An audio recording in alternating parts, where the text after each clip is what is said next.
Postal ballot లో వచ్చింది. సుమారుగా 1900 ఉన్నాయి సార్. మనకి 1900లో మనకు 960 పడింది, మిగతా వాళ్లకు 500, 600 పడినట్టున్నాయి. అంటే 500-600 మంది మన ఆలోచన విధానానికి, టీచర్ల ఆలోచన విధానానికి కూడా వ్యతిరేకంగా టీచర్లే వేసినారంటే ఇంత గాలిలో కూడా మిగతా ఎంప్లాయీస్ తో సహా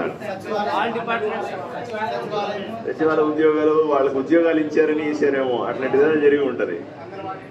కానీ బట్ ఏదేమైనా సార్, ఈసారి మీరు ఊపిన గాలి, అట్లన్నాం పోనీ, మీరు ఊపిన గాలి మామూలు గాలి కాదు అది, అసలు అన్ని కొట్టుకుపోయే గాలి. ఈ టైంలో మీరు ఏమి కావాలనో, నేను మొన్న కూడా అసెంబ్లీ అయిన తర్వాత క్యాజువల్ గా మాట్లాడుతూ ఉంటే నేను కూడా చెప్పినాను, గెలిపించుకున్నారు, వాళ్ళకు న్యాయమైన కోరికలు